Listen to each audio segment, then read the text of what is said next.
Mom is confused when healthy son vomits in class, then learns teacher's secret. When you're a parent, it can be scary to witness your child shedding tears for an unknown reason. If they've taken a knock or had a fall, then it can be explained.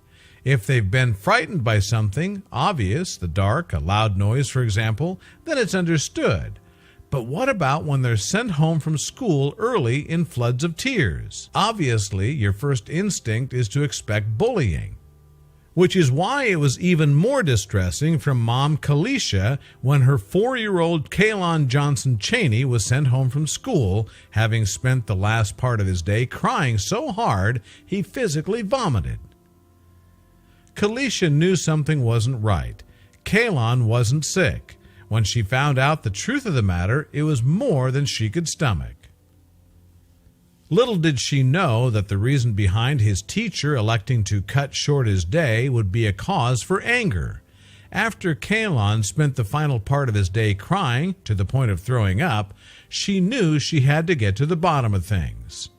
The 4-year-old proceeded to tell her that he'd gotten into trouble for laughing in class. The usual disciplinary action from the school for such behavior was a timeout, something Kaylon's teacher and teacher's aide knew very well. However, rather than follow the usual guidelines, the pair conjured a more creative punishment, one inspired by a book they happened to be reading in class. The book was called The After-School Monster and focuses on a little girl who comes home from school to find a giant monster in her closet. The only way for her to defeat him is through channeling her own courage. Kaylon described to his mom how he'd been left locked in a closet for his time out. As if this wasn't infuriating enough for his mom to hear, she then learned that the teacher told him that this was no ordinary closet. Instead, Kaylon's teacher had explained there was a monster in there, referring to it simply as the monster closet.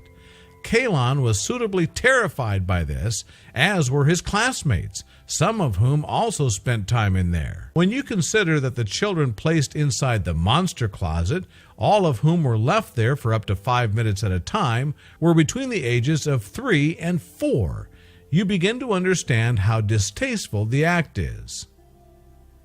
Dr. Annette Clough, the superintendent at the school, said she was appalled to find out, and that not being there to investigate the matter immediately made her even more angry.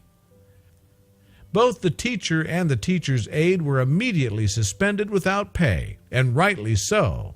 No child should have to endure the psychological stress that Kaylon and his classmates were put through as a result of their teacher's actions. Share if you agree.